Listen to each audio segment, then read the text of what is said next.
शाह ने कमलनाथ को दी चुनौती, बोले सोनिया मनमोहन के 10 साल और मोदी जी के 9 साल पर कर लें बहस। गृह मंत्री अमित शाह ने उज्जैन में जनसभा को संबोधित करते हुए कहा कि आपका एक वोट मध्य प्रदेश और देश का भविष्य तय करेगा। विधानसभा चुनाव होने वाले हैं जिसमें जनता अपना मत प्रकट करेगी। इस चुनाव में आपके सामने दो ही विकल्प हैं। एक तरफ कांग्रेस पार्टी है जिसने प्रदेश का बंटाधार कर दिया था, उसे बीमारू राज्य बना दिया था। दूसरी तरफ भारतीय जनता पार्टी है जिसने अपने 18 साल के शासन में प्रदेश के कोने कोने में विकास किया है। आप विधायक, मंत्री और मुख्यमंत्री बनाने के लिए वोट मत दीजिए। आपका एक वोट मध्य प्रदेश और देश का भविष्य तय करने वाला है। यह बात केंद्रीय गृह मंत्री अमित शाह ने उज्जैन में जनसभा को संबोधित करते हुए कही।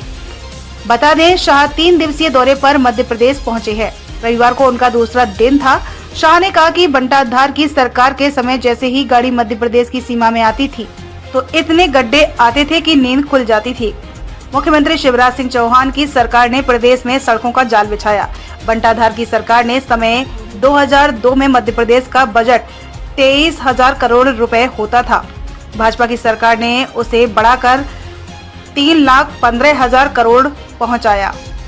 उस समय शिक्षा का बजट 24,056 करोड़ हुआ करता था, जिसे भाजपा की सरकार ने 38,000 करोड़ तक पहुंचाया। तब प्रति व्यक्ति सालाना आय 11,000 रुपए होती थी, जिसे भाजपा की सरकार ने 1.40 लाख तक पहुंचाया। शाह ने कहा कि बंटाधार की सरकार मध्य प्रदेश में 60,000 किलोमीटर टूटी फूटी सड़कें छोड़कर गई थी, जिन्हें भाजपा की सरकार ने 5,10,000 किलोमीटर तक पहुंचाया।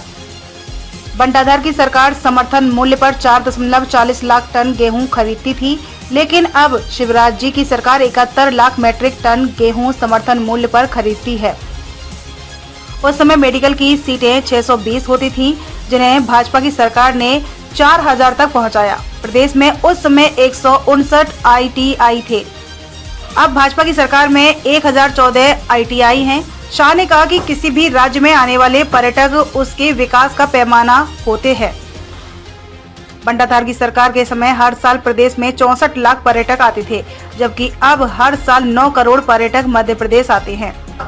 मोदी जी लाए देश में बदलाव। केंद्रीय मंत्री अमित शाह ने कहा कि प्रधानमंत्री नरेंद्र मोदी की सरकार ने बीते 9 सालों में देश में भारी बदलाव किए हैं, विकास किया है। धारा 370 को कांग्रेस 70 सालों तक अटकाती रही, लेकिन मोदी जी ने 5 अगस्त 2019 को उसे एक झटके में हटा दिया। उस समय राहुल बाबा कहते थे कि 370 मत हटाइए, खून की नदियां बह जाएंगी, लेकिन एक कंकड़ तक चलाने की किसी की हिम्मत नहीं हुई। राम मंदिर के मुद्दों को कांग्रेस सालों से अटका लटका और भटका रही थी। मोदी जी ने न्यायालयीन प्रक्रिया के माध्यम से यह मामला सुलझाया और एक दिन मंदिर के लिए भूमि पूजन भी कर दिया। पहले कांग्रेस वाले हम पर ताने मारते थे कि मंदिर वहीं बनाएंगे, पर तारीख नहीं बताएंगे।